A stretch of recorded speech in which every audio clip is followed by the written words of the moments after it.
This is the Best Us podcast. Today I sit down with a coworker and friend of mine, Kevin King. Thank you everybody for tuning in and listening, and hope you enjoy the conversation.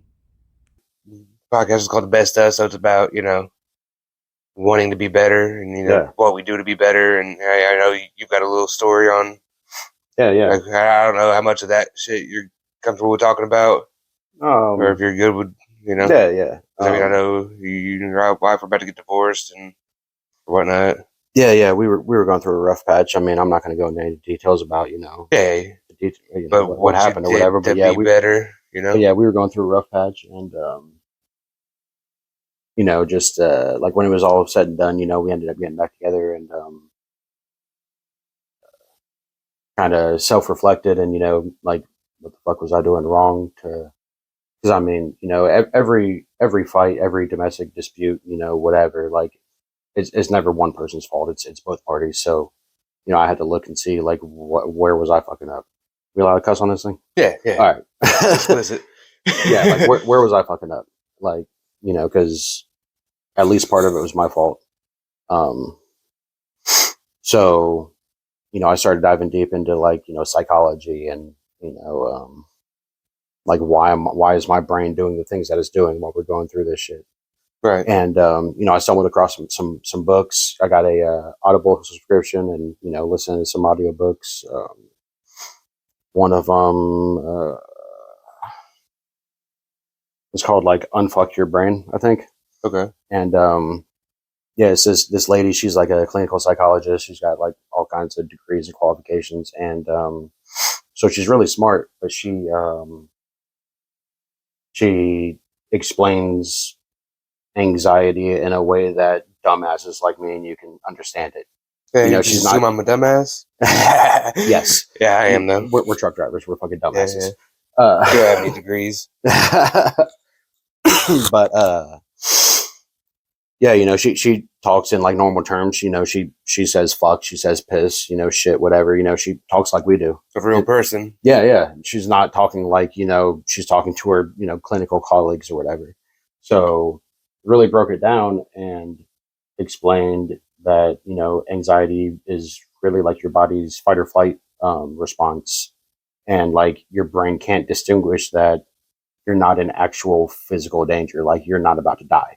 Yeah. You're having anxiety, like it could be something stupid like stage fright or just whatever, Yeah. Anxiety of losing the person you're in love with, like your body can't differentiate from a thought and what's actually happening. So if you think that if you're thinking, oh, I'm afraid I'm going to lose my job, or whatever the negative thought might be, like your body doesn't know the difference between the thought and real life. So if you think it, your body, just assumes that it's happening. Yeah, basically. Yeah, and your brain is dumb, and it misinterprets that as like a actual like life threatening thing. Yeah, like your brain's like, oh, this is gonna kill me. This is gonna kill me. It's not.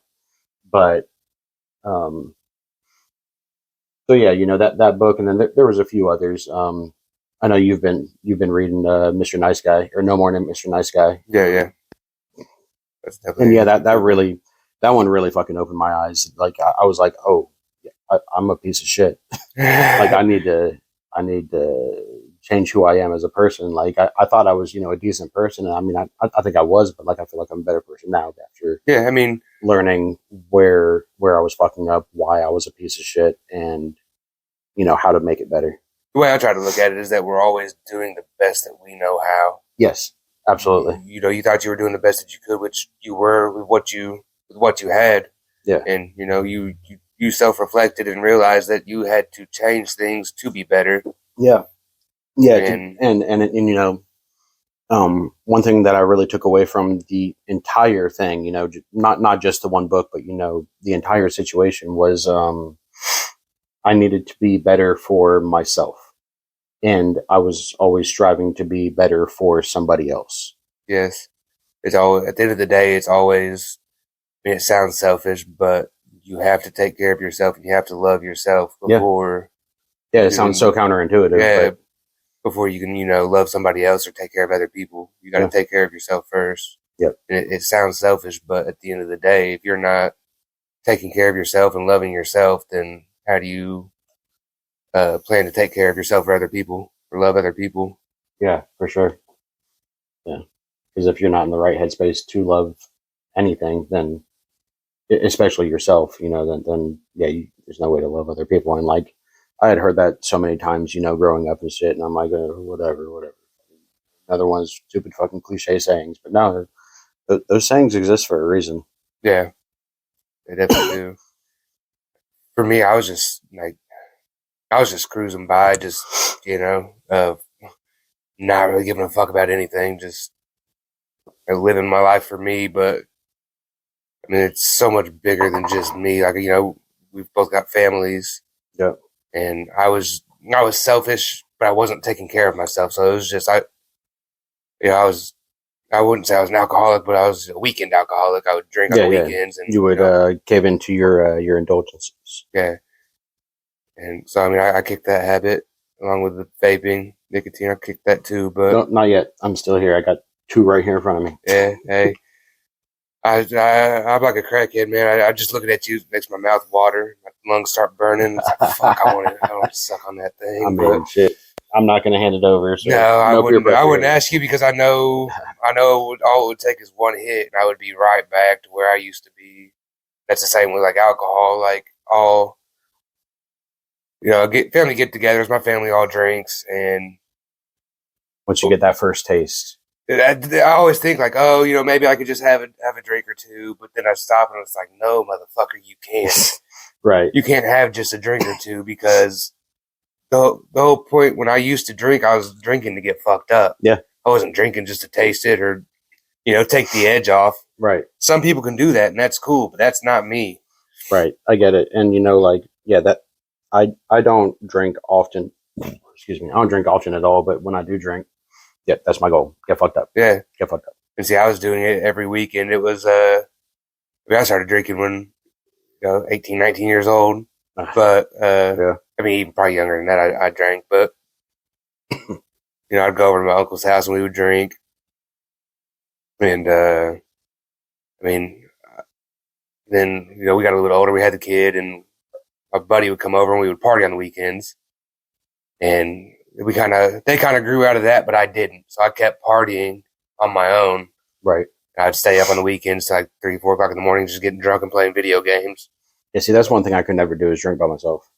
See, but in my head, I was telling myself I wasn't by myself because I was playing video games with my friends. Oh, yep. So that's the loophole. That's the loophole. It's like I was making up a way to not be a fucking loser while I was doing it.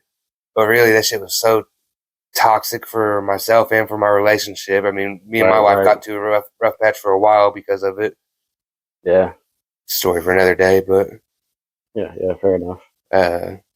When we got into a rough patch, and I always tried to quit drinking, but I never really wanted to. I knew I needed to. I never had the right reason. Yeah, I never had the right reason. And then, I would do it for like 2-3 months, but like in my head, it was always for a time. I was going to stop drinking for a little bit, and then I was going to start back up.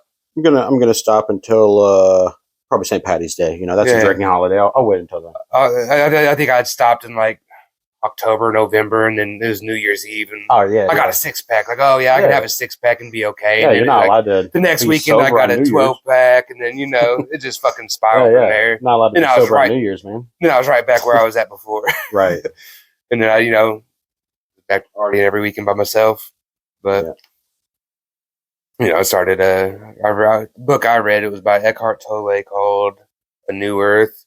That was the first book I read when I kind of started this little spiritual journey. Earth? Yeah, A New Earth. What's to do with that? What's going on there? It's about basically like a spiritual awakening. So we're all kind of awakening to just our spiritual path, and that we need to awaken out of our bad habits and all that type of stuff. Yeah. So horrible summary, but yeah. And you and I have talked about this a little bit before.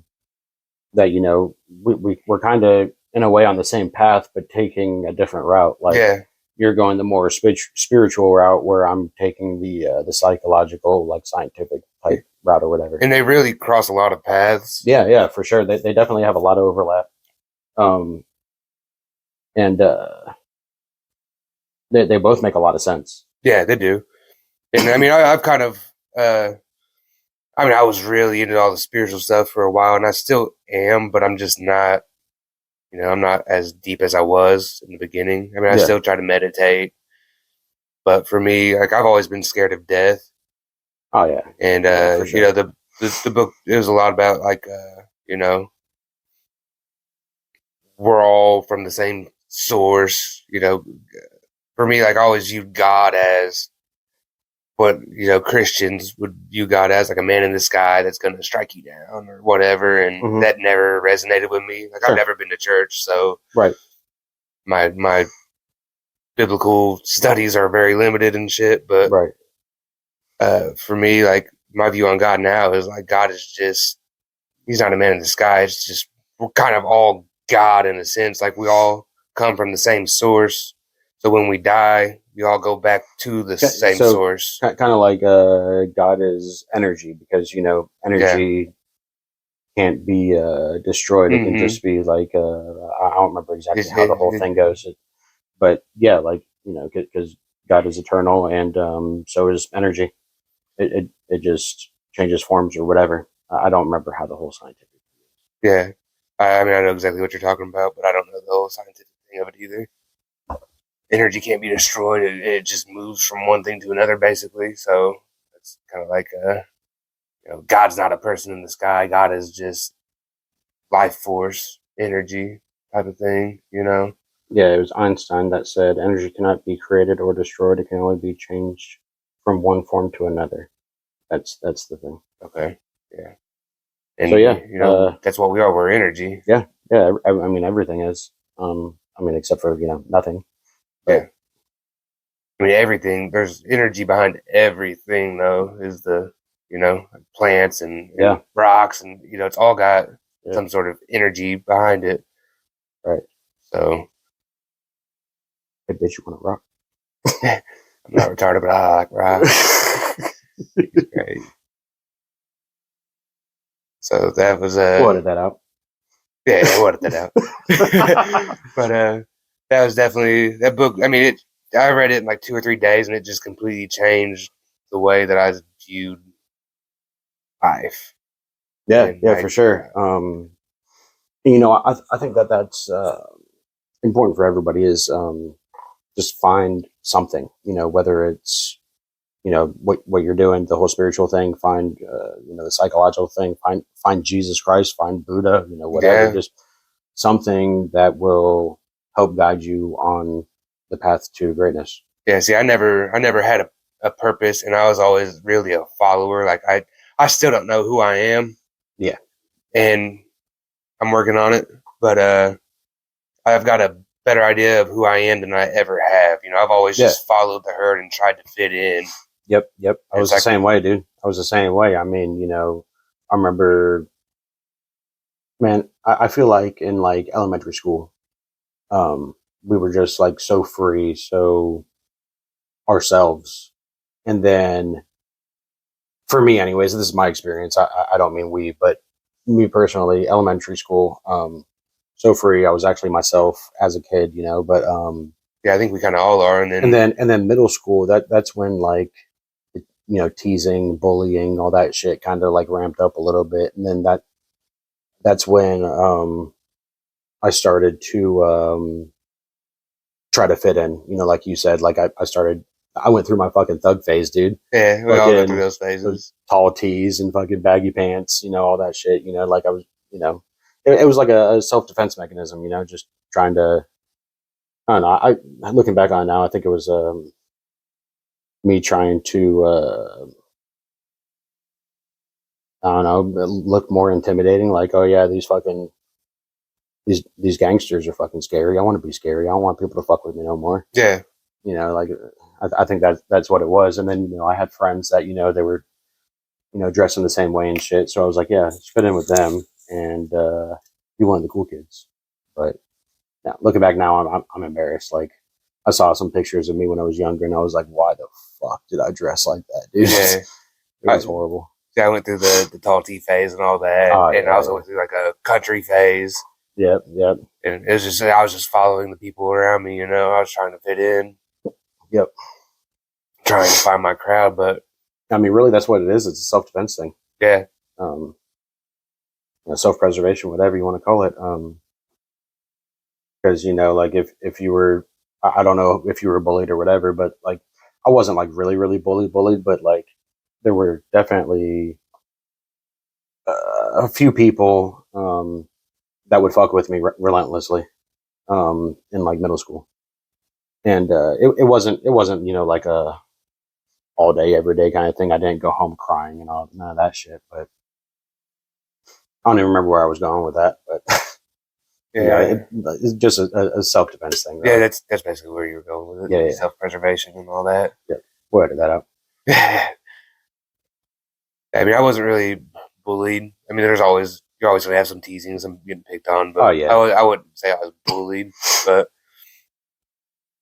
you know what, the teasing, bullying, whatever, it definitely developed my sense of humor. Because, being a redhead, I'd always hear, fire crotch or fucking leprechaun, no soul, carrot top, no soul, yeah, whatever. The curtain match the drapes. Yeah. Yeah, everybody was always asking about my pubes. It was fucking weird. Like, why the fuck do you need to know if I had ginger pubes? I think we're all a little bit gay. A little bit, yeah, for sure. Fucking Ron White said it first, and then Joe Exotic said it, and then Joe Exotic got credit for it. But, Yeah.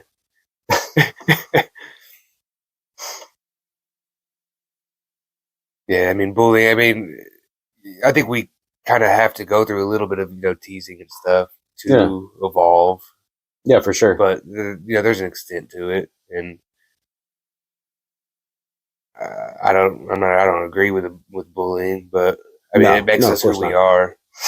Yeah, I mean, some people are able to take it better than others. For the people that aren't able to take it, they definitely need a support system to help them get through it. Yeah. I mean, we're going through that a little bit with my son right now. We actually pulled him out of school to homeschool him for the rest of the year. Oh, did you? Yeah. Okay, I remember you telling me that there was an issue. And, I mean, he's been getting bullied at school, and I mean, there's no support from the staff, the teacher, the principal, and that's shitty. We just kind of, I mean, like I said, I understand a little bit of teasing and stuff is okay, but but we've watched his mental health just decline over the and it's good that you guys actually picked up on that. It's really good because there's definitely some parents out there that wouldn't have picked up on it, and could have just gone on for God knows how long until I don't know, the kid shoots up the school or kills himself or whatever. Yeah, I mean that's why I mean I didn't want him to get to the point of snapping. Yeah. I mean, and we've dealt with anger issues with him and stuff, and like I said, his mental health has just deteriorated over the year. How long have you had him homeschooling now? I mean, just this week this week, yeah, because he was on winter break. Okay, yeah. And he was supposed to go back to school Tuesday, and that's when we started the homeschool. Okay. When did you tell the school? Did you tell them like at the end of the semester or whatever? Just Tuesday. Like, hey, we're not going to be back. We told them Tuesday. Oh, okay. So like what, day before school? No, the day. 2 days. Or I guess it was the day before school. I think I think school started on Thursday, right? For us, it started back Wednesday, actually. Okay. So I think she sent an email Tuesday night just saying, hey, he's not going to be here. Yeah. Basically saying, we haven't had support from you guys. You haven't done your job to stop or prevent the bullying. And so since you're not taking steps to make it better, we're going to have to do what we have to do. Yeah. For our kids. And the plan is Triton, it's got open borders or whatever for students, so you don't have to be like in their township. Oh, it's one of those? Mm-hmm. So the plan is either to send them to Triton. Where's that at? Fairland. Okay. So, I mean, we live in Wanamaker, so it's only like a 15-minute drive for us. Okay. Right down 74, but so that's the plan, either to send them there or depending on how homeschooling goes, we might just continue with the homeschooling. Because I mean, if your wife, can handle it, my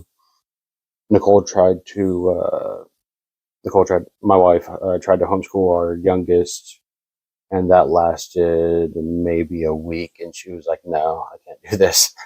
See, we paid for it's called Mia Academy or something, My Academy. Okay.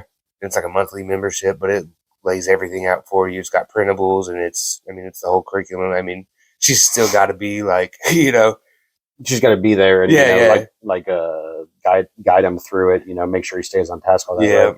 Yeah. And props to her, because with 2 young kids at home, right? Yeah, you got the baby now. Yeah, we got a 2-month old, and then Stella's a year and a half, so she's gonna be busy, dude. She's got her hands full, and whose job is gonna be harder, yours or hers, man? Oh, hers is definitely harder for sure. Yeah, I tell her all the time I couldn't do it. I don't have the patience for it, which I need to work on. But yeah, we all got shit to work on, man. Nobody's perfect. But yeah, man, kudos to her. I hope it works out. Once they get in the groove, I think it'll go good. Yeah, I think so. I think just the beginning, getting used to it, the whole change in everything, like everybody's schedule is just completely changed. So yeah, I'm sure it's just a life or a lifestyle shock kind of thing, right? And see, it's funny because one of the things that kind of got me in the whole spiritual path is when I was going to the vape store. Charlie and Brandy, they were the ones that were always in the vape store running it. But I'd go in there and I'd bullshit with them for like an hour every time I'd go in, and they kind of got me on the spiritual path a little bit. But oh yeah, you said that one of them gave you what was it, a crystal, right? Yeah, she gave me a piece of Labrador, right? And she was telling me about energies and vibrations, and that's just kind of woo woo's out there a little bit. I'm gonna look up Labradorite real quick. Keep talking though. I want to see what it looks like. Yeah, it's pretty, man. And I was kind of into that shit for a little bit. I'm not really into that stuff anymore. I still, I've got bracelets on that are stones, but yeah, it's more of just a reminder to me of where I came from. I don't. Oh yeah, that's a great idea, dude. I like it. I like it for sure. Yeah, I don't go through and buy certain crystals for certain things, but if you're into that. I have no idea what this crystal is, but my oldest gave it to me, and okay, that's cool. There was one night I was just entranced by it. I was like holding a flashlight under it, and like you could see like all kinds of stuff inside of it, like a bunch of textures and shit. I have no idea what it is. I don't know what that would be. I thought it was aquamarine at first, but I looked it up, and aquamarine is not able to be scratched, and I was able to scratch it pretty easily with a knife. Okay. It's pretty. It's got all the little on the inside of it. Yeah, it's like all cool and like I don't know, like flaky and shiny. A little bit of like rainbow, whatever to it. Yeah, yeah. They kind of got me on the spiritual. Where was I going with that? I don't have that flashlight in here. I'd show you, but it was really cool to shine the light through it and look into it. Yeah. Anyways. You remember where I was going with that? Yeah, you what started you on the spiritual journey? You were talking to the people in the vape shop, and she gave you the Labradorite, and that's what started. You said that you were the bracelet, as like a reminder, like where you used to be, and I don't know. I think where you were going was like it kind of reminds you to keep striving for better. Yeah. I mean, because you don't want to take any back steps. And it's easy. It's so easy to fall back. It's so easy, dude. I've fallen back so many times. It's so easy to be lazy and not do what you set out to do. I forgot what I was going to say, but like it's easy to fall back into your lazy ways or being unmotivated, just sit there and do nothing, with it in your mind, like, oh, I got to get up and do the thing. I got to get up and do the thing. I got to work out, but I don't want to, but I got to work out. Yeah, it's an everyday struggle to actively be better. You can't. Yeah.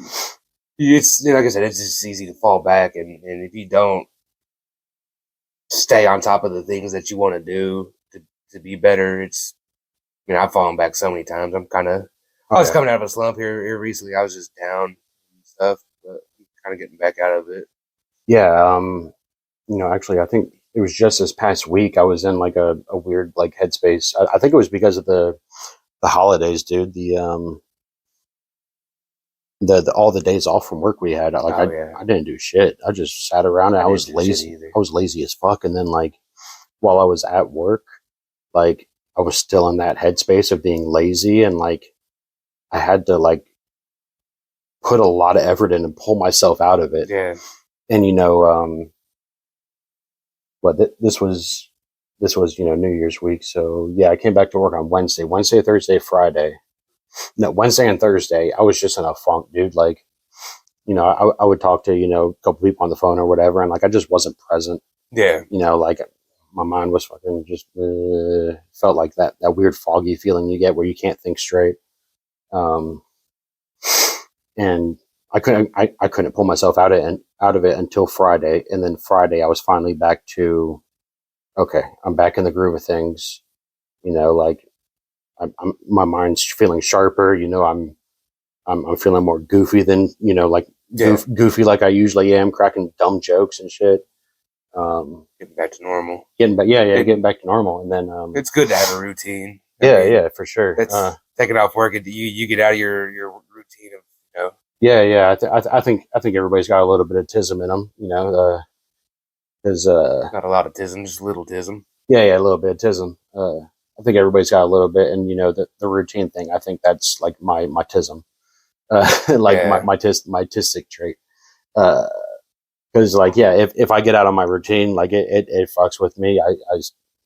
I don't want to say I get like anxiety to the point of like having panic attacks, but like I get that weird like anxiety feeling in my chest where like I know I'm supposed to be doing something, but that part of my brain that tells me to get up and do something is like, nah, bro, just chill. Yeah. Yeah. So it's a fucking stupid loop where it's like, get up and do something or you're going to keep feeling this way. And my brain's like, nah, bro, lazy. Be lazy. It's easy. It takes no effort to be lazy. Zero. And that's my thing. Like I was so, but you know what, man, there for a while, it did take effort for me to be lazy. I want to get back to that. Yeah. I mean, I want to get back to that. I agree with that. It's like the first half of last year, so 2023, it's like I was riding a fucking high, dude. I was working out every day. I was meditating every day. You know what it was? I was doing breath work every day, and I was eating clean. And it's like, I feel like I'm chasing that feeling again, but it's hard for me to do the things necessary. So working out, eating good. Like I've been eating like shit. I've been skipping yoga. I haven't done my exercise bike in months. Like, shit. You know what it was though? Why you were riding that high? Because COVID was over. What's COVID? I forget, but I remember it being over. No, but no, dude. Like fucking everything was back open. We were finally like no masks, no restrictions, whatever. And you're like, yeah, I'm free. I can fucking do whatever. I'm king of the world now. Yeah. See, I think for me it was just that having that, I was working out every morning before work, so that was setting my day up for. Oh yeah, yep. I was waking up at like 4:00 and I was doing exercise bike. And then you said you fucking went on vacation. Yeah.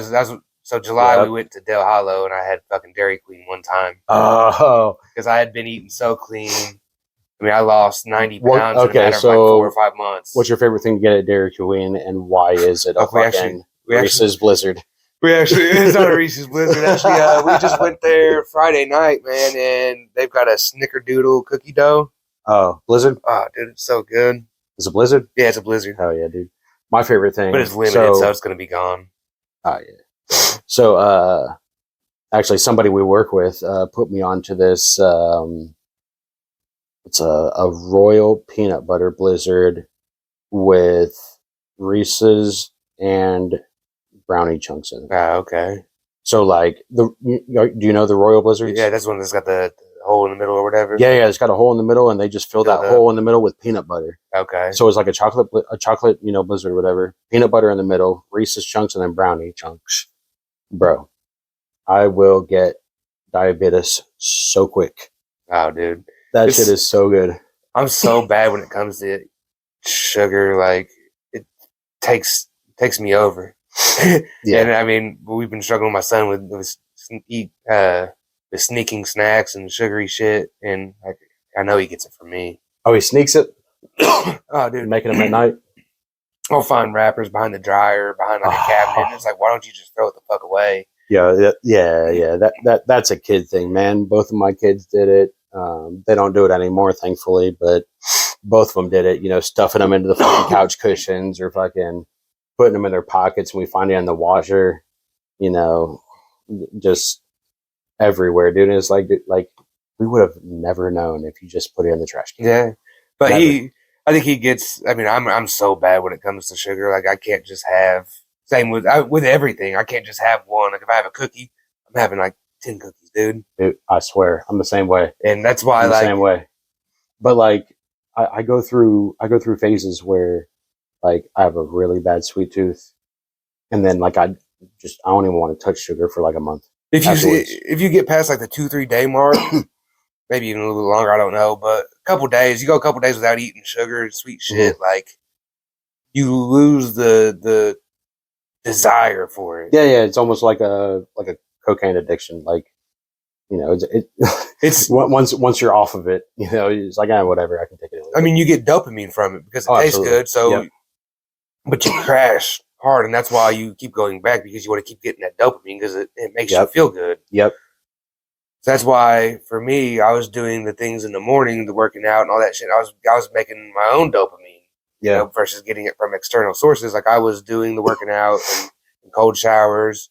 I was making my own dopamine. So I was riding that high.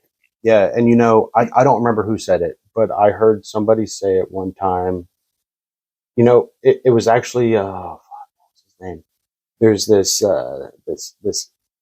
Indian, Sadhguru?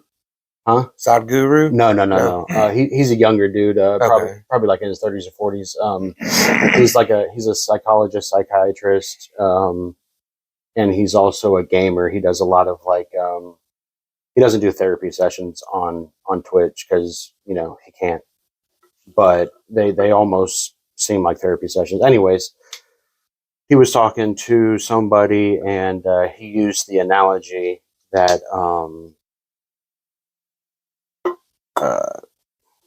it's better to get your dopamine on debit versus getting your dopamine on credit.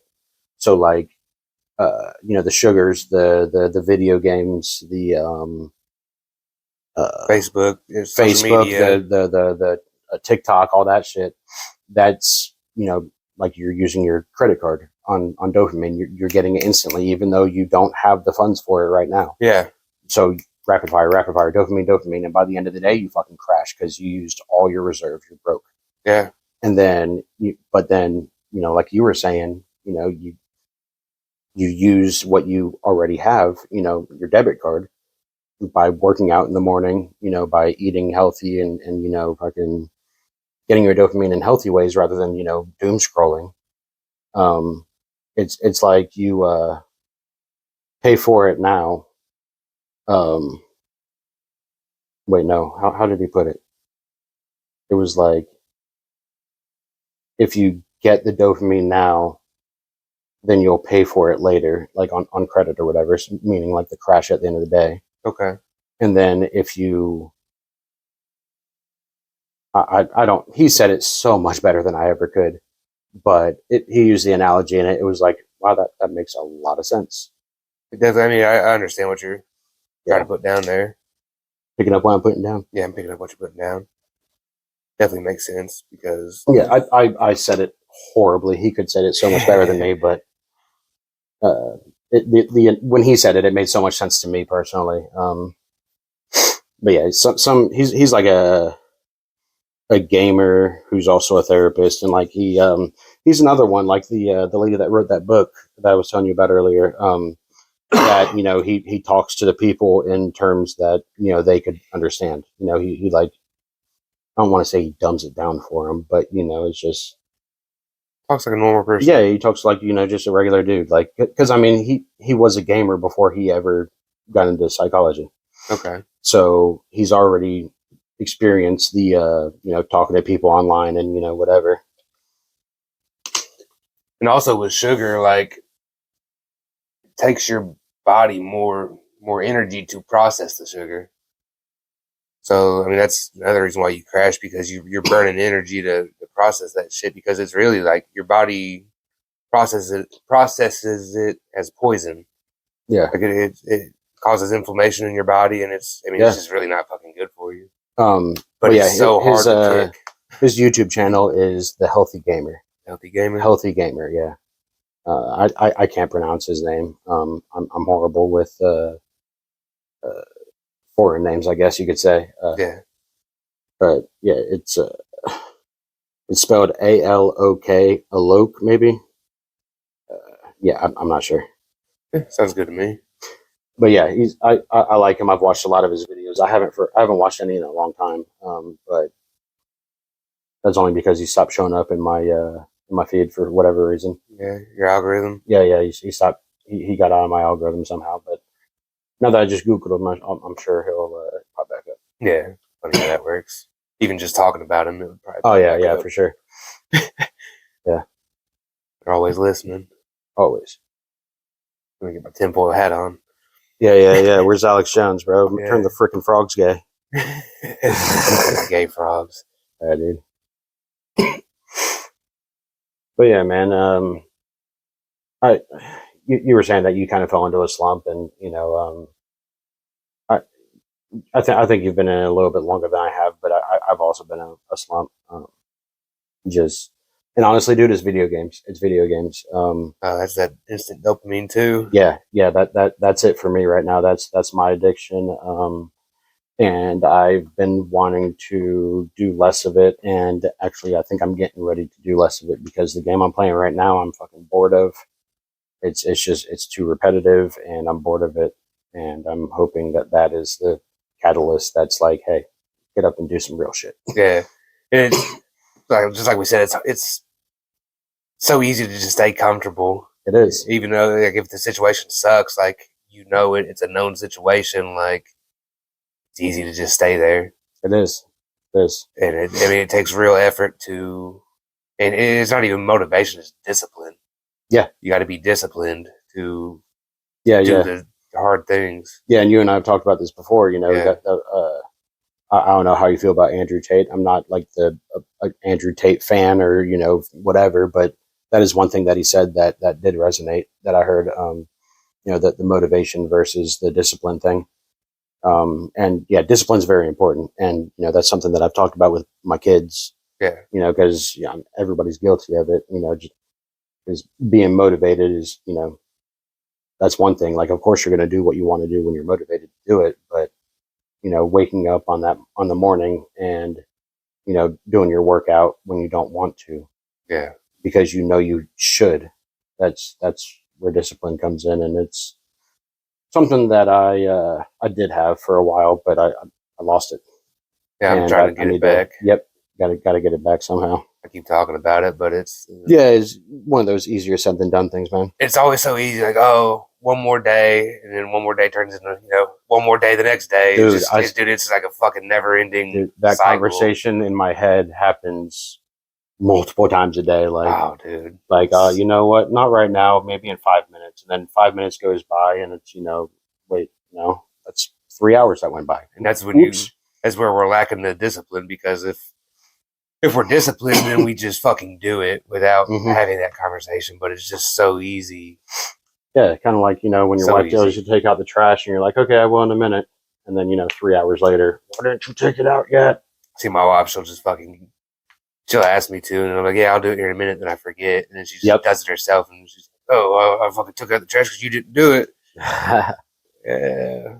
My bad. I forgot. I'm really forgetful. Yeah. And like, a lot of times, when that happens to me, like I really have full intention on taking the shit out. Oh yeah. Or doing the dishes or whatever it may be that I'm asked to do. But like, I'm in the middle of doing something and I'm like, let me just finish this one thing I'm already doing and then I'll do it. And then either I haven't finished what I'm doing, because sometimes I get super fucking hyper focused on what I'm doing. That like everything else around me disappears, and like I'll hear what she says, like, hey, could you do this for me, please? Yeah, I'll do it in a minute as soon as I'm done with this. But then, I either don't get done with it or I do get done with it and I just forget because I'm happy that I'm done with the thing and I'm like, all right, time to take a break. But like I have full intention on doing it, but I just forget to for whatever reason. Yeah, it's easy. Yeah, easy to do.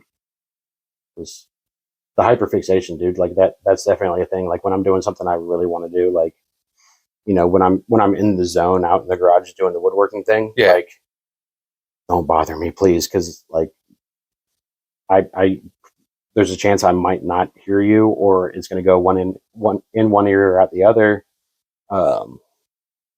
or you're going to get me out of my groove, and I'm not going to want to finish my project because it like like if she was to come out and I'm doing my woodworking thing, or I'm sitting here writing jokes, or whatever I may be doing. She asked me to like, hey, stop doing that for a second and come help me with this. I'm not going to come back to what I was doing. Yeah, like that's gone now. That feeling has gone out the window at that point. And like I don't fault her for it or anything. If she needs help, absolutely come and ask her. So this isn't like a dig at her or anything. It's more your own.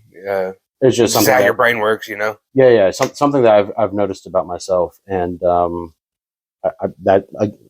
talking about getting better at stuff. That's definitely something that I want to get better at. Is being able to switch tasks quickly, and then come back to what I was doing, and but that's definitely a autism thing also. I mean, it definitely starts with having awareness, though. Once you have the awareness of the thing that you want to change, like that's when you're able to change it. You got to be able to catch it as it happens. Yep. Or even if you're aware of it after the fact, like just being aware is, step one. Then you can take the actions to either prevent it or, change it, whatever the situation may be. But yep. And one thing that I've always struggled with is, being present. Oh yeah, me too. And kind of going back to what you were talking about with your bracelet, I actually I was thinking about getting like a on Google Maps, that like little red pin drop, getting that tattooed, just the pin drop. Okay. Just as a reminder, like, you are here. Okay. Like, be here. Because, I mean, that's the only thing that matters is right now. I mean, technically, like, obviously we have to worry about, things that's going to happen in the future, the past, but right now is the only thing that's real. I've never really been much of a person who dwells on the past too much. Like, occasionally, like I'm sure we all do it. We have a awkward interaction with somebody, and then later on that night, he's keeping us up at night. Like, why the fuck did I say that? Yeah. Like, I tried to say, have a good one and have a nice day, and it came out, have a good day.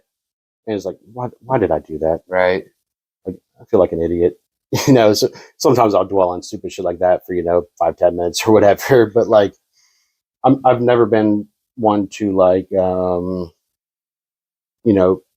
my parents died when I was young. Like, I've never been the one to like, sit back and dwell on like, oh, what would life be like now if they were still alive? And see, dwelling on the past, that's depression, and then worrying about the future, that's the anxiety. Yeah, absolutely. I don't remember where I heard that from, but you and I both have heard that from somebody. Yeah. And yeah, that's 100% true. That's where my anxiety comes from, is like, I'm constantly worried about the future, whether it's the near future, the distant future, like, my anxiety definitely spikes up. Like, if I get a shit paycheck, like, oh fuck, how am I going to pay this bill? Oh yeah. Oh fuck, oh fuck, oh fuck. But it always works out. It does. It always works out. We always figure it out one way or another. Whether I have to, go over to Washington Street, suck a couple dicks, like. Hey, a blowjob is still a job. Yeah. $20 is $20, dude. I'm not fucking gay, all right? It's only gay if you like it. Yeah, I don't fucking enjoy it. I like the money that comes with it. But no, we always figure it out, man. Yeah. And so, like, I know that deep down inside, but telling my fight or flight fucking response to chill the fuck out, it's a different thing. And, yeah, we're just wired to, be worried and shit. And a lot of the things that we have issues with, it's stuff that we learned when we were. I mean, everything is stuff that we've learned when we were kids. Like, oh yeah, everything that we know, we've been taught at some point or another. Yeah. So, if you have these bad habits or these bad thoughts, like, it all stems from something. And like, that's one of the things that I've really tried to dive into for my mental health is going back to when I was a kid and trying to figure out like where these issues come from. Yeah, for sure. And my parents fought a lot. Yeah, when I'm not in therapy anymore, but you know that is something that my therapist brought up, is that you know how we act when we're under like a lot of stress is almost like a mirror of how we used to react when we had a similar feeling when we were kids. Yeah, I mean, your body, you know, just kind of stores that information. It's almost like muscle memory. Yeah, it stores it, and so when a similar situation happens, like, that's how your body is like trained to react. For sure. Yeah. If you can be aware of it, that's when you can go in and change those behaviors and those patterns. I'm trying to remember what it's called. It's like neural pathways or something. Yeah, maybe that sounds right. I don't know. That sounds right. That might be it, but we're able to change the way our brain functions, basically. Yeah. We're capable of it. Yeah, it starts with, you know, like you said, becoming aware of it, and then step one, putting an effort towards changing it. Because it's essentially it's a habit. Yeah. And you know, habits are very difficult to break, as you know. Oh yeah. I mean, it's difficult, and it can also be easy. But if you have the right motivation, yeah. Like when I quit drinking, it was just I told my wife, like, I was drinking at the time, and I was on my last beer, and I was like, you know what, this is my last fucking beer. And my last beer forever. And she was like, okay, you know, I've heard this shit before, and I was like, for whatever reason, it was just different. I felt I wasn't just saying, like, before I had just said it, you know, but I felt it that time, and I started like laughing, and I was crying at the same time. It was like a super fucking like epiphany, dude. Like a piece that just came over me. Like it was like pure joy. Like, holy shit! Like, I'm done with this. Yeah, and I haven't touched it since, dude. Yeah, I mean, I still get like, you know, I wouldn't say I really fiend for alcohol or beer or anything, but you get a little craving every once in a while. Yeah, I'll think like, oh, I can do this again one day, and it's like, no, you can't. You can't do this shit ever again, because you'll be like hanging out with a buddy and he's got a Bud Light in his hand or whatever. You're like, that sounds good. Wait, no, it doesn't. No, it doesn't. Nope. I know what I am. I mean, if I can't just have that's discipline. That's fucking discipline. That is discipline. That's fucking discipline. But then it's also just having the awareness of how your brain and your body works.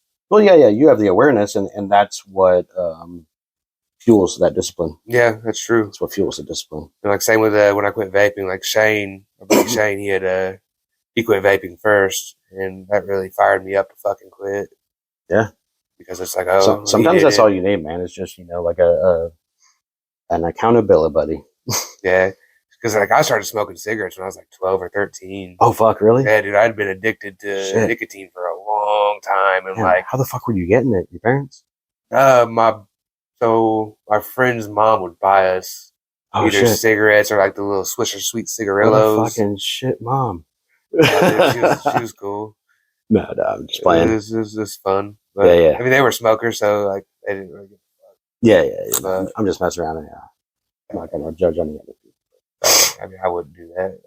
It is kind of shitty thing to do, but you know, it was cool as fuck when we were kids. Like, oh, dude, she's buying us cigarettes. Oh, fuck yeah, dude, I would have been ecstatic. And then by the time we were able to drive, like, we were able to fucking figure out places that would, you know.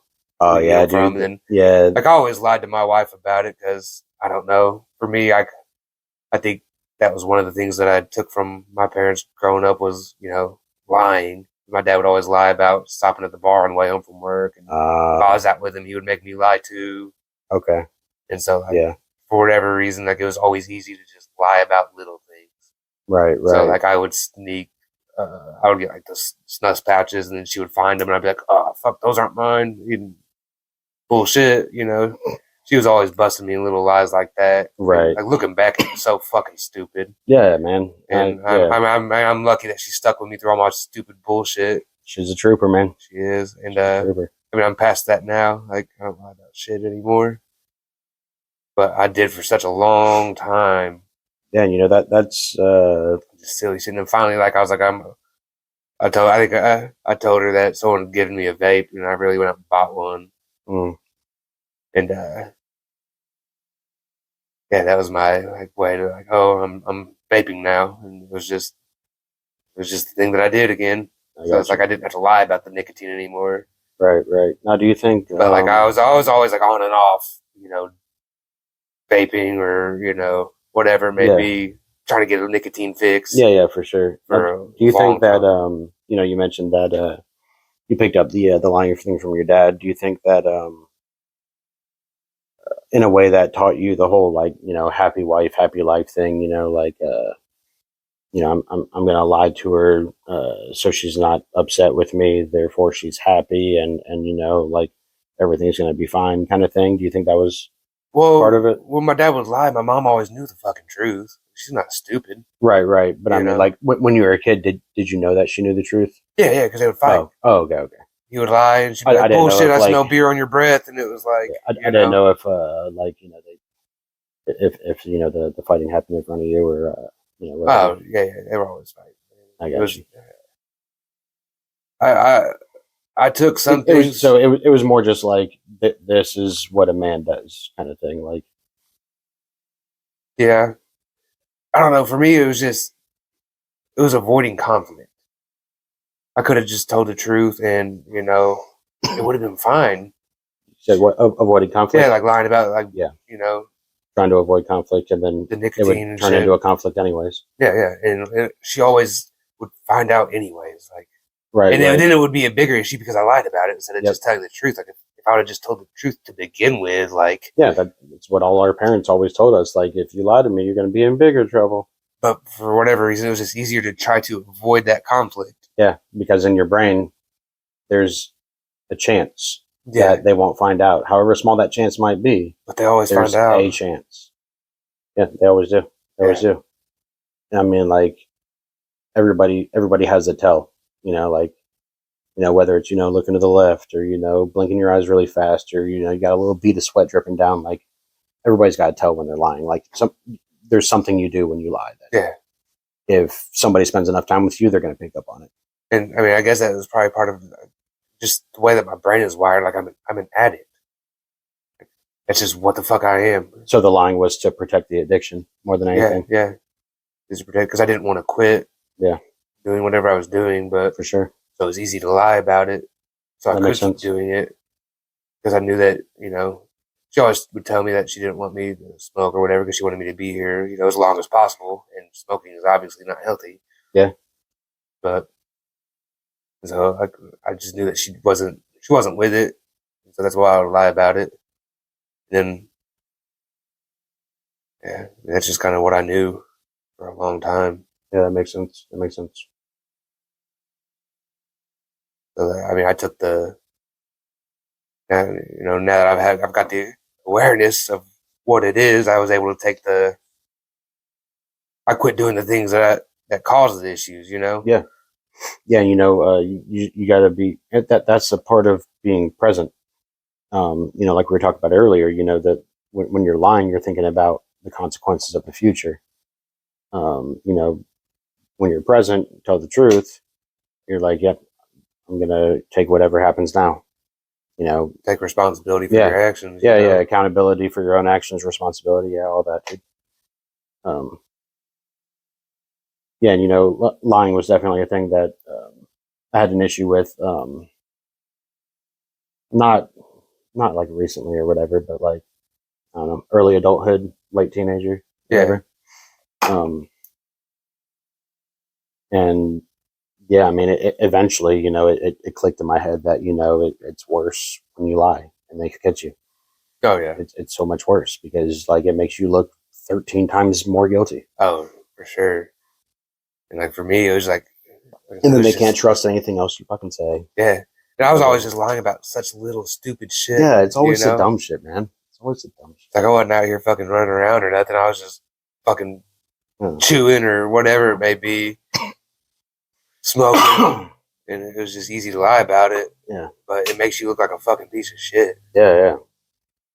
I mean, I kind of was. Like, that's one of the things I used to always tell myself. Like, I would tell myself I was a piece of shit, thinking it would make me a better person because I hated myself.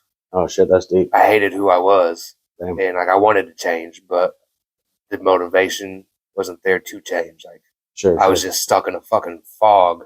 Right. Of, a bad cycle of toxicity. Yeah. Every Friday I'd stop at the liquor store on the way home because I wanted to get drunk. Right. It was like I looked forward to that. That's what I wanted to do. Yeah. That's what I knew. That's what I grew up with. My parents drinking and shit. Like, it was normal to me. And that's funny because me and my sister, we grew up in the same household, and she grew up and realized that it wasn't a normal. She went the opposite route. And I grew up thinking like, oh, this is just what fucking people do. Yeah. So, I mean, same experience, but two completely different experiences. Yeah. I mean, it's crazy because that's something that I've thought a lot about in the past. How, like two siblings who live in the same household could turn out so different. So different. And it's like, I finally realized that not everybody perceives the same shit the same way. Yeah. Like even if both kids are treated exactly the same, say like, your dad's a roaster and he roasts you and he roasts your sister. Maybe you can take it. Maybe your sister cries about it. Or, like it could be the same exact joke. Say you're twins and look exactly alike. Yeah. It could be the same joke, but they get offended, you don't. And, that can, it's just, I don't know, man. Like, I feel like a lot more people need to realize that. Because, like, life is subjective. Everybody's experience is different, even if it's the same experience. Even if they're in the same place, same time, experiencing the same shit, you're going to perceive it differently than the guy right next to you. 100%. And that's one of the things that I've seen. I know, I kind of remember exactly where I've read it. I think it was in one of the books I read, maybe by Don Miguel Ruiz. I think that's his name. He's got a few books I've read, but like it's like one of them is Mastery of Love. And then there's the Four Agreements, the Fifth Agreement. Those are a couple of them. Okay, yeah, I've heard of those, but I haven't read them. My father-in-law actually turned me on to his books, but one of the things is that we're always dreaming, whether you're awake or you're asleep. You're always living in a dream, and you control your dream. So if something bad happens, like you can stay in that bad place for 10 seconds and move on, or you can just let that fuck up your whole day, basically, because you control your dream. So you can either dream in a bad way where something bad happens, you just let it ruin your day, and you keep say you get in a car accident, like it already happened, you can't change the fact that it happened, so just got to accept it and move on. Or you can like all day worry and be mad that it happened. Yeah. And worrying and being mad isn't going to change the fact that it happened. Yeah. No, I get what you're saying. So I mean, yeah, that does make sense. Now, sometimes it's definitely hard to do that. Oh, dude, it is. Like, especially like, depending on how bad the accident is and, whatever else, like using your example anyways. Yeah. Sometimes it's hard to do that if it's a little fender bender and, you're like, whatever, it's his fault, he'll pay for it later. That's one thing, but, like, yeah, it sometimes it's definitely difficult to not allow shit to ruin your day. I definitely have gotten a lot better at that than I used to be. I used to let small shit ruin my whole fucking day, dude. Like,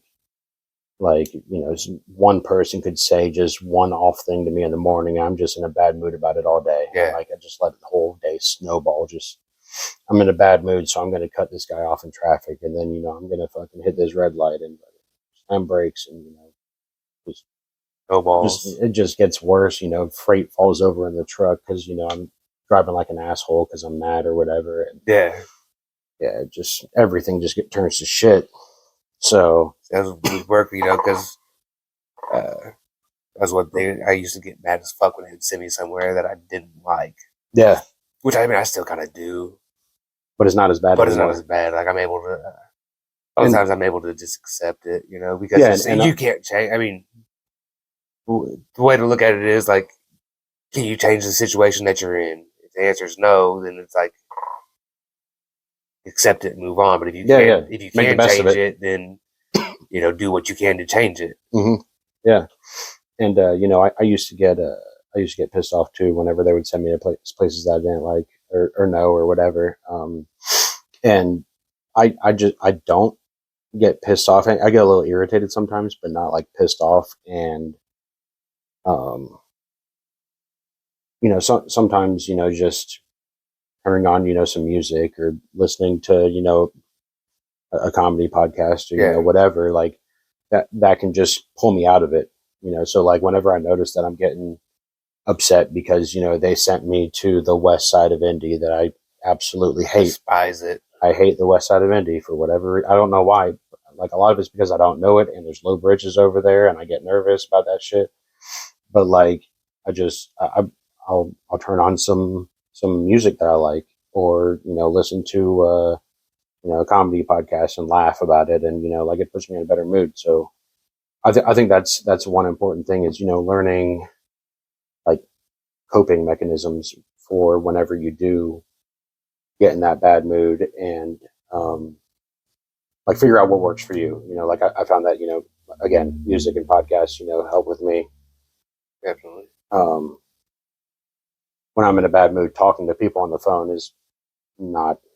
If I'm in a bad mood, I won't even call anybody. Yeah, I'll ignore phone calls. I won't call nobody. I don't want to spread that fucking shit. Yeah, and I want to get out of it first. Negativity is so contagious, dude. It's way more contagious than positivity is. Oh yeah, and it's really easy to get infected with that shit, man.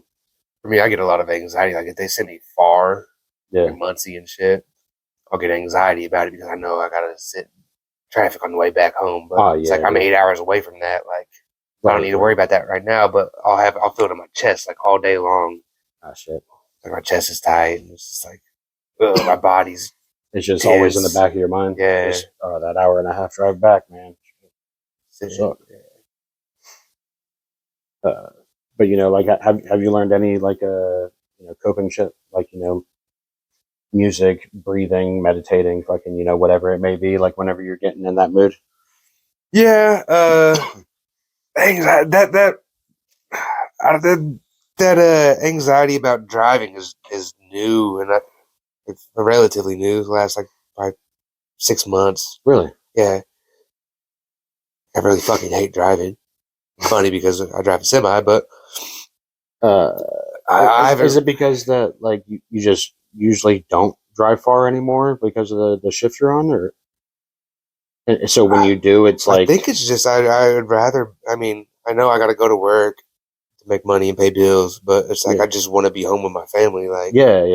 And if I go far away, so the further you are. The later I get home, literally the further you are from your family. It's not even always that way. Like a lot of the times, I'll get a far run and I'll get it done and get off at the same time I would if I was in a close area. But right, yeah. In my head, it's like I'm far, so I'm not getting off as early. Yeah, and it's like double-edged sword because I also need the fucking I want the hours because I want the good paycheck. Yep. But I also want to go home and see my family. So yeah. All you gotta do is win the lottery, man. Yeah. Or figure a way out. Maybe this podcast will take off one day. Yeah. Get rich and famous, bro. Yeah, that'd be nice. That's the hope, at least. Yeah. Better, my wife will move to Austin, Texas with me so I can start doing comedy. One of the two. Go. Try to talk her into that still, but she's not going for it. She's not down for it. Not yet.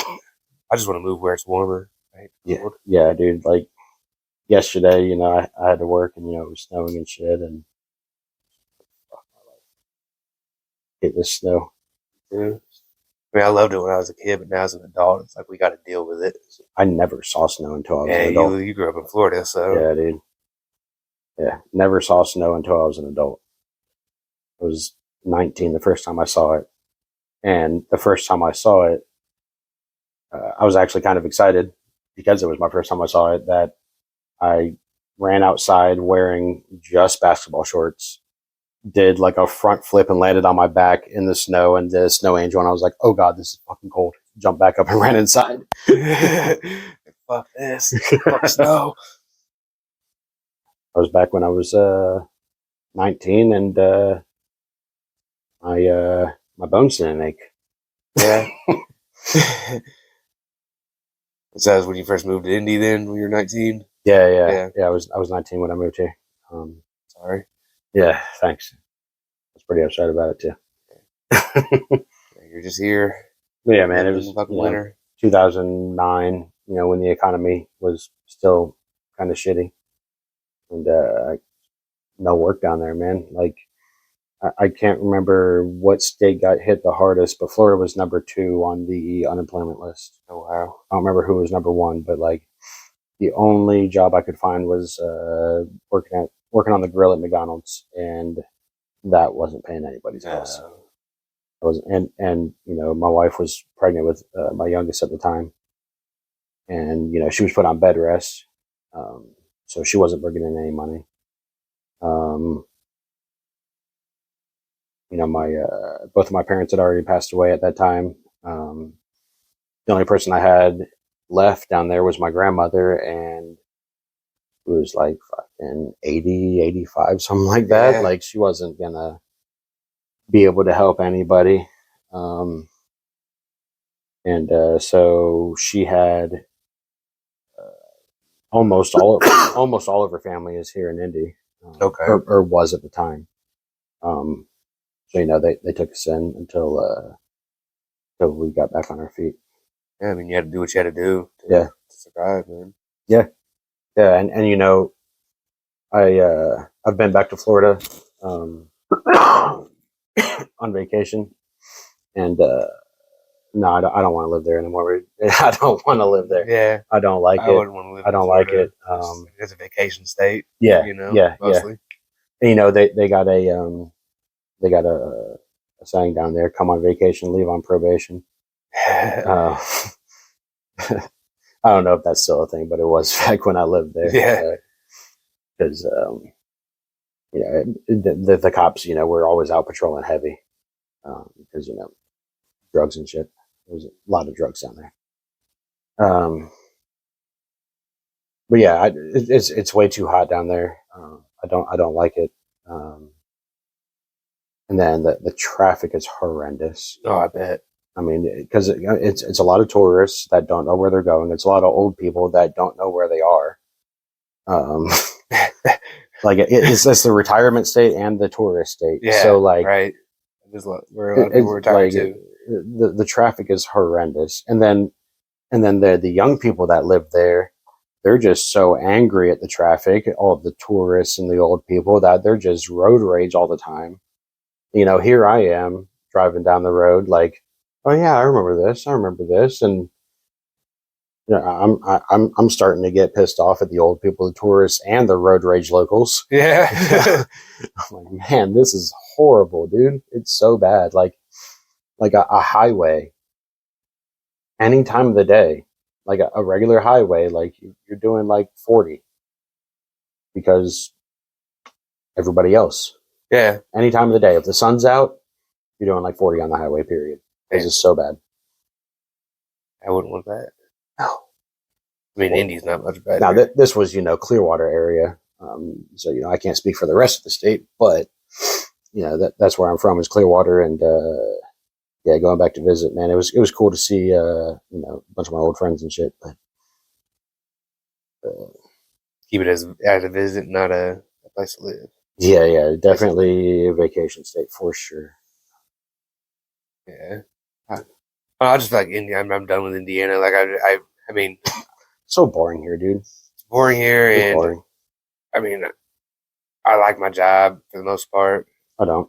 I don't either, really. But so, I mean, it pays the bills. It gives me, we get freedom and shit. So Darby said it perfectly that this is the best job I've ever had, but I still don't like it. Yeah, I agree with that.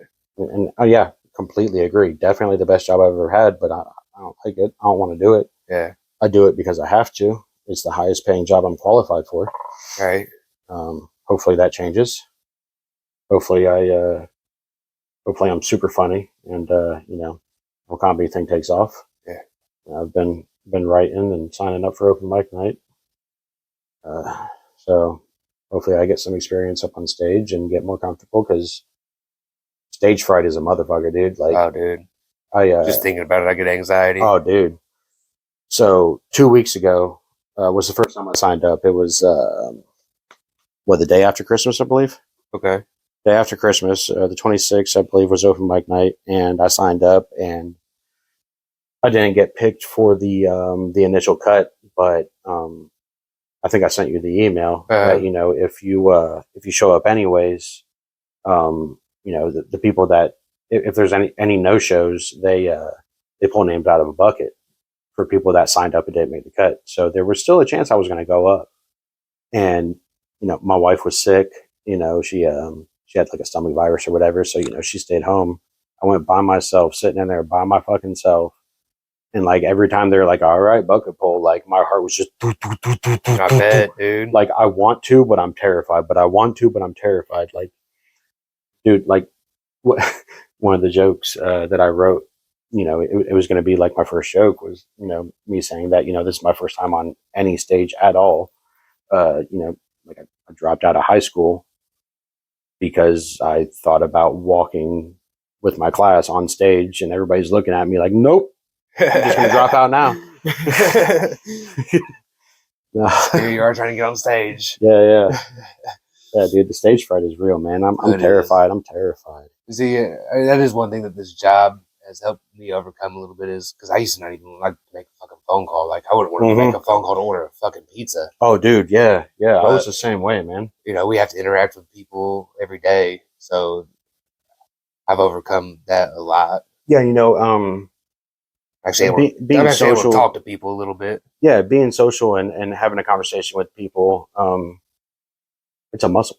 It's essentially a muscle that needs to be exercised. Yeah. If you don't use it, it atrophies. And I can speak to my wife, speak on my wife about this. She's got multiple sclerosis, and her symptoms got really, really bad to the point where she was getting migraines every day. She was always tired. Just didn't want to do anything. Well, she wanted to do a lot, but her body wouldn't let her do much of anything except for sleep. Okay. And she was essentially stuck in the house for 10 to 12 years, and didn't have a whole lot of conversations with people. And then once she started feeling better, we would go out, and she would always be like, man, I forget how to talk to people. How to talk to people. Like I don't know what I'm doing anymore. But now she's been back working for, I think, 2 or 3 years now. Okay. And she's definitely getting her groove back. She's a fucking weirdo, and I love her for it. But yeah, we're all weirdos. Oh yeah. Yeah, I absolutely fucking love her weirdness. It's a never-ending source of entertainment. She says the most random, off-the-wall shit at times, and it just cracks me up, because it's just out of left field. Like, where the fuck did that thought even come from? Yeah. And it's incredible. But yeah, like, all that to say that, you got to exercise that muscle, being social, talking to people. So, I think that, doing this whole podcast thing is going to be really good for you.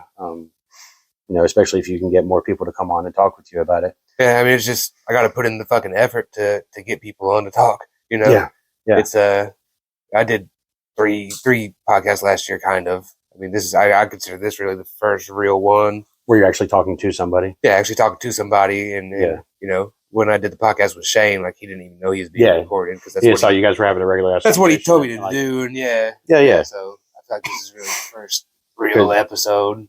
Is that like a stage fright thing kind of for him, you think? Or like, just knowing in the back of his head, he's knowing that people are going to be listening to this eventually, and they're going to hear my voice, and I hate how I sound on Oh, dude, yeah, I practiced doing some of my fucking stand up things, recording, and I watched it back. I was like, this is horrible. Delete.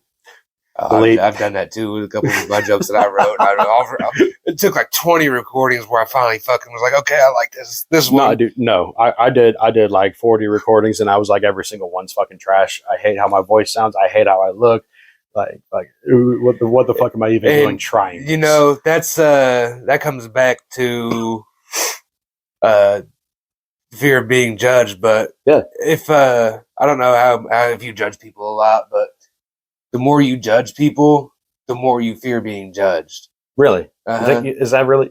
That's really it. So if you're constantly judging people, you have a higher fear of being judged. But if you can quit judging, you don't worry about being judged because you're not judging people. And so, so you're calling me a judgmental motherfucker, huh? Hey, I think we all are, man. I mean, to an extent, sure, but I mean, it's a source of entertainment in a way. Just people watching and shit like that. Like, oh, look at this person's fucking hair. I fucking love people watching, dude. You know, just whatever it may be. It actually used to be a hobby of mine to just take pictures of people, like if they just looked weird or they were doing something weird, or if I would just fucking discreetly snap a picture and then send it to people, like, look at this. But you know, we say that they look weird, but it's like, who's to fucking say? Yeah, I look fucking weird too. Yeah, dude. And you know, that's that judgmentalness. Yeah. I'm the most judgmental person towards myself. Oh yeah, I mean, I'm my worst fucking critic. But that's also like, so you quit judging people and you feel less fear of being judged, and also like you know, like that we were talking about earlier, like self love. Like for me, I was doing like affirmations in the mirror and shit every morning, and you know, I'm happy, I'm healthy, I love myself, shit like that. Yeah, I'm the shit. I'm fucking sexy. Yeah. I got a big dick. That didn't happen. But you know, actually, it did when I lost a little bit of weight. Oh yeah, dude, that shit gets bigger when you lose weight. That's the fucking secret. Like, everybody's like, oh, how do you get a bigger dick? Lose some fucking weight, bro. Yeah. I mean, but no, you know, still average. When I was when I was doing therapy, you know, that was one thing that my therapist and I talked about was, you know, we were talking about meetings at work. How, you know, like there were some things that there's usually some things that I want to talk about in our meetings. Like, I want to like speak up and say like whatever. And she's like, well, why don't you? I was like, because I don't know, dude. Like, the whole like public speaking thing has always been a fear of mine. You know, like, you know, what if I stutter and, you know, sound like a dumbass, or if I can, you know, like, what if I, you know, say something that, you know, like I didn't mean to say that, like it came out wrong and it's misinterpreted or whatever. And she's like, Kevin, you're not that important. Yeah. People don't think about you that much. Straight up. I was like, damn, that's kind of harsh, but yeah, you're right. It's true. Like, yeah, you're right. I'm who the fuck am I? Like, I'm fucking nobody. Like, you know, in the grand scheme of things, like, you know, and you know, I remember, I don't know if you were in that meeting or not, but I wasn't, but I heard about it, where, I don't know, Bob kept talking over Chuck, and Chuck was like, Bob, please. Yeah. Anytime Bob would say something, like, for the next like 2 weeks, Hunter would be like, Bob, please. That's funny. And, you know, I used that example to her. I was like, yeah, like, you know, people hang on to this shit at least for a little while. And she's like, yeah, but then, like, how long did that last? And I was like, and like, I haven't heard it since, right? Yeah. And she's like, yeah, exactly. Like, if you can endure it for a couple of weeks, you'll be fine. Yeah. Yeah, you're right. You're right. I'll get roasted for a couple of weeks, you'll be fine. Yeah. You know, I love roasting people, and I like getting roasted too, honestly. Shit's fucking funny to me. Right. I love it. I love it. Like, I roast fucking Van Zant and Darby all the time, you know. I love it, dude. It's fucking hilarious. I mean, you gotta be able to laugh at yourself. Oh, 100%. I mean, I learned that from Eminem. Yeah. 8 Mile, dude. Fucking B-Rabbit. Like, you know, that's how he fucking won that rap battle was, you know, Yeah. He was like, yeah, what else are you going to say to me? I already said everything. Yeah. The fuck are you going to do now? Really, though? I watched that not too long ago, man. It's always a good movie to watch. Oh, yeah. I've seen it twice, and it's been a long time since I've seen it. I watched it back to back it was 2 times in one day. Yeah. And that's it. That's it, because I liked it. I used to be a big fucking stan. I mean, I still like him, but not as much as I used to. Anyways, but yeah, that's where I learned that from. It was like, take their ammunition from them, make fun of yourself, so they can't, like, anything they say, you've already fucking said. Right. Like, you take away the sting. If you say it about yourself, take away the sting, from when they would say it. Yeah.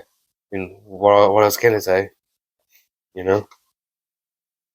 But yeah, I would say self-love. Like I said earlier, I used to always call myself a piece of shit. Yeah. Thinking it would make me better, but it didn't. And then once I really started like those affirmations and shit, that's when you started noticing change. It just happened one day. Like I just started to like myself more. Okay. From nowhere, like. So when you said that you used to call yourself a piece of shit, to, thinking it would make me. Do you think that calling, like, are you saying that you're like calling yourself a piece of shit in the mirror, like, hey, you're a fucking piece of shit? Like, was that supposed to be like motivation for you to get better, kind of thing? Like, yeah, but it just made me worse. Okay. I think that you kind of get what you put out there is what you get back. Yeah. So if you're always talking negative shit or whatever, like, you're gonna get negative shit back. Like, yeah, absolutely. So it wasn't until I started thinking about myself in a positive way that I was able to shift my perspective on myself. Absolutely. And, I would look in the mirror and I hate who looked back. Mm-hmm. I didn't like the person that was looking back at me, and now it's like I can look in the mirror and be like, "Yo, you're a cool dude. I love you." I can tell myself I love myself and mean it. Yeah. Would you fuck me? I'd fuck you. Yeah. No, that makes sense. And like, negativity is so much more contagious than positivity is. Oh yeah. It'll take one negative person to bring down 10 positive people, and then it's hard to get back to being in that positive place. I mean, that's why I try to just always try to stay positive. Like, even, wherever I'm at, like, yeah. It's sometimes I'll walk in a place and someone will be in a bad mood, and I just don't let them affect me. Yep. And by the time you leave, like, you see that your positivity affected them. Yeah. Like, they're still kind of like they can still be rude, but they're less rude. And oh yeah, for sure. Like, they can just feel your energy. You know, I mean, that's energy is a real fucking thing. It is. That's what we all are. And if you're negative, you're vibrating at a lower frequency and all that shit. Yep. So if you're being positive, like, you're putting off a higher frequency, and yeah, it's contagious both ways, negativity and positivity. But if you let someone's negativity affect you, then that they're bringing down your vibrations. But if you keep pushing back with positivity, like, you're gonna bring them up a little bit, even if it's just a little bit. Yeah, for sure. And I feel like just that's what we're supposed to do. We're supposed to be bringing each other up, not bringing it's almost each other down. Almost like friction, because like a lower vibrating person creates more friction, and can slow you down. If you're vibrating high, it's easier to make your vibrations slow down than it is to speed their vibrations up with your positivity. But if you stay vigilant, stay positive, then eventually their vibrations will start to go higher or faster, whatever you want to call it. Yeah. I think that's where I mean, at home I've struggled because my son was going through all the bullying shit, and he would go to school all day long and then have to deal with all that and contain himself. He would come home, and that's where he would let everything out. Space. So that's where he would let everything out. Right. And I mean, I've grown so much as a person in the last couple of years, more than I ever have. But I'm still growing. I'm not done. It's a never-ending process for the rest of our life for us. that's when you get stuck. If you try to stop growing. Yeah, if you stop growing, that's where you're gonna stay. Like you'll never get further in life. From childhood, like anger. My parents were always fighting, so like I've got a short fuse, and I try to control that. Like I hate fucking yelling at my kids, but it used to be like a normal thing for me to do because, I never got hit as a kid, right? But verbal abuse is just as bad, yelling.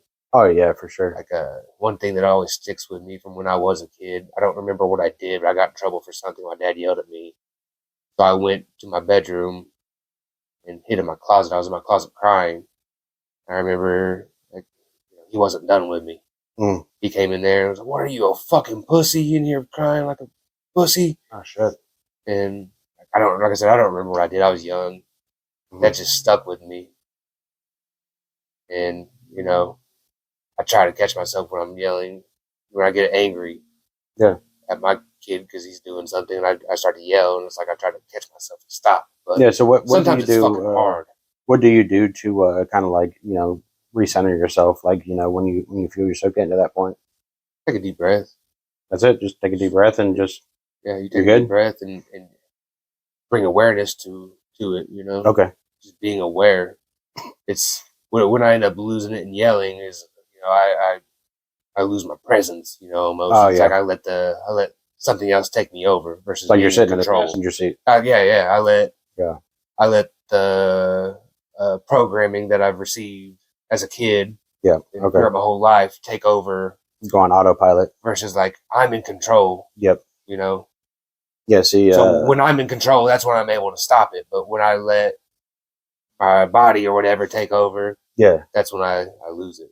Right, so I gotta try to stay present, and it's hard. Yeah, I lose it still sometimes, but I yell way less than I used to. It was good. Hell yeah. I found that taking like a 5-10 minute break works for me. Like if I I'm not much of a yeller anyways, but like if I feel myself getting up there, I guess like to the point where I might say some shit that I'm gonna regret, be like, hey, like let's take 5, we'll come back and talk about it in a few minutes, whatever. Sometimes for our situation, like that's not always capable. But right. That's why if I can just get that. Yeah. Your kids are younger than mine. So that does make sense. If I can just get that breath in before I freak out. Yeah. And, deep breath and think about it real quick. Fuck, dude, I don't want to yell. Yeah. Speaking of breathing, earlier you mentioned that, that was one of your things that you used to do, when you were, riding your high. Yeah. You said that you were meditating, you were breathing, you were, all those things that you were doing every day that, kept you in that routine and that, nice high place. What, tell me about this breathing shit. Cause like we sort of touched on it like a few weeks ago when we were talking, but like I told you about, what'd you call it? Like square breathing, cube breathing, something like that. 4 in, hold for 4, out, hold for 4. Yeah. I box breathing. That's what I know. Box breathing. That's it. I know it was square, cube, something like that. Box. Yeah, that makes sense. But yeah, like I had heard that from somewhere before to do that, and I've done it a few times. Whenever like my anxiety's getting high, or like whenever I'm feeling stressed about whatever it may be, and like after probably like 5 or 6 breaths, I start to feel a little lightheaded and like a lot more calm, and it's like, oh, this feels nice. Yeah. So like you had heard of the box breathing before, but you said that you told me before that you preferred a different method, like Wim Hof. Have you ever heard of Wim Hof? What? Wim Hof? Wim Hof? Yeah, Wim Hof. Spell that. WIM space HOF. Wim Hof. So he's just doing, that's his breathing method. It's called. Oh, that's a person's name? Yeah, that's his name. Oh shit. Where's he from? Fuck, dude. Amazon jungle, dude. It's like Netherlands or something, maybe. I'm not 100%. Ham hock. But and so that's his breathing method. So it's like you breathe in deep and then breathe out shallow. So you're over breathing. Oh, so breathe in like really sharply, like deep and fast. As high as you can, and you just kind of like go back to neutral, and you just keep doing that. Like you do that 30 or 40 times, and then you breathe out and you hold on the exhale for as long as you can. Like, every time? Yeah, so you'll do like 30 or 40 breaths. Yeah. Just, no pause in between, just... Oh, so damn near fucking hyperventilating yourself. Almost, and then you breathe out. On like the 40th one and then hold it out? And then you hold for as long as on you like can. The 40th one or whatever? Yeah. Okay. You can do 20, you can do 30, you can do however many you want. But so it's almost like overdosing on oxygen and then oxygen deprivation at the end. Yeah, but what it does is it makes your body like go alkaline. I don't know what the fuck it all really means, but that's what he says. Goes alkaline? Yeah, like it brings up the pH, I think. Raises your pH level, so it really? Gets the way that I don't know if you know how blood works, but blood, like you breathe in and like I've heard it as like a roller coaster or something. Like the oxygen hops on your blood cell, moves through your body.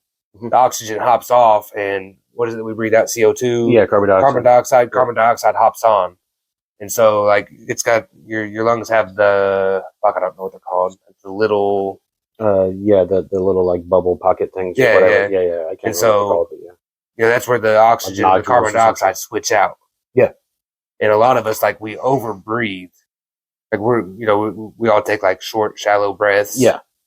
Like we're only supposed to have like eight breaths a minute or something. Like we're supposed to breathe deep and slow. But so doing that breath work, like does that lower your heart rate too by doing that? It lowers your heart rate. It gets more oxygen. Yeah, because my resting heart rate is fucking stupid. It's like 100. Is it?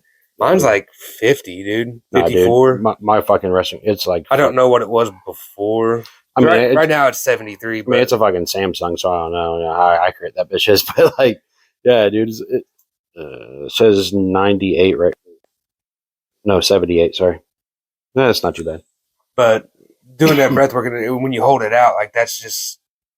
It really brings you into your fucking body and brings you into right now. Like when you're holding that breath, you're not worrying about what happened earlier, what's going to happen tomorrow. You're just worried about, right now. Yeah. And it's like, it centers you. You'll want to breathe after like 10 or 15 seconds.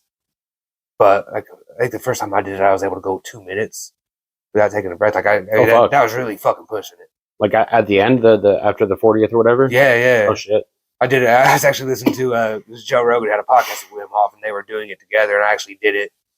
Then while I was driving, I got like real fucking lightheaded. Oh fuck, that's dangerous, bro. Yeah. So don't do it while you're driving. But like, it really just brings you into your body and like into your out of your head, I guess. Yeah, you focus on the breathing and like everything else disappears. It goes in the background and just doesn't exist anymore. And like sometimes on lunch at work, like that's what I'll do is I'll do breath work.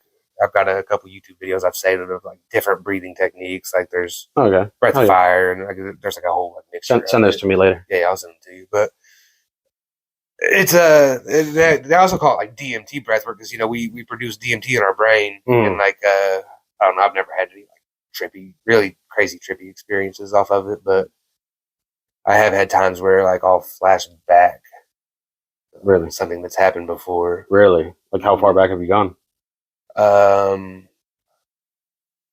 It's only happened like once or twice. Like usually I fucking freak out when it happens because and snap yourself out of it. Yeah, snap myself out of it. But it's like I'll be holding it and then I just like I'll come back and like I'll usually have headphones on or something. Like one time I was in the bath. I like to take hot ass baths, hot as fuck. And I was in there doing the breath work, dude, and I had headphones. Not headphones. I had like the like earmuff things that you wear when you go to the gun range. Yeah.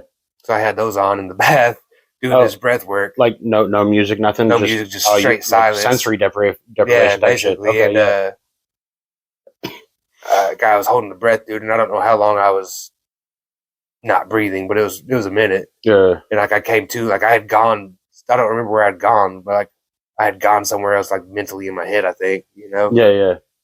But like when I came to, like I was so freaked out, like I took the headphones off and like I forgot everything that happened. Oh shit! Like it was a nice little experience of something, but I don't remember what it was. I freaked myself out. You think it was like a repressed memory, like something that you repressed because of trauma or something? It definitely was. It was definitely something that when I was a child. Back to, but yeah, because I've definitely been. I'm kind of scared to do it, but I definitely want to I've heard of that kind of stuff where you like meditate and to like with the goal of remembering like repressed memories. Yeah. I mean, it's hard at first, man, because like I went through and I went through to my mom's house and got pictures of when I was a kid. And I went through all the pictures. I was trying to remember like my childhood because I don't remember shit. Yeah, there's a lot I don't remember too. And I mean, it helped out a little bit. It makes sense, because what you told me about your childhood and the verbal abuse and stuff. And then for me, my mom died when I was 8, so okay. there's a lot of shit around that time I don't remember. There's a little bits and pieces here and there that I remember. But yeah, like there's a lot I don't remember. Like, I'm not even talking about just like minor details. I'm talking like there's gaps. Yeah, there's gaps missing. I mean, yeah, I think the breathwork could definitely help. I mean, intention is a lot with anything. Setting intention, like, so before you do the breath work, set the intention of like, just wanting to remember something or, just whatever. It doesn't have to be super specific. Like, I want to remember what my 7th birthday party looked like. Yeah, no, you don't have to be that specific. Just intention with everything is very, very important. Okay. So if you set an intention of... Actually, I oddly do remember my 7th birthday. Oh, really? Yeah. Yeah, fucking Spider-Man cake had a bunch of little like Spider-Man figures on it. Okay. Like Venom, there was like 2 or 3 different Spider-Men. There was a Carnage. There was a Dr. Octopus. And then I remember, that's not important, but yeah, fucking, I oddly remember like a lot of fucking details about my 7th birthday party. See, it's fucking weird. I bet if you go into it with an intention of, remembering what you already do remember, like I bet you would be able to bring back more. There's like maybe go fast forward from there to like 6 months later. Yeah, I mean, there's probably a reason that you remember what you do remember. Oh, that was a bomb ass fucking birthday party, dude. Yeah, that shit was fire. See, for me, I remember more negative shit than I do positive shit. Like I don't remember like spending a lot of time with my dad in a positive way. Like I don't remember throwing a ball with him.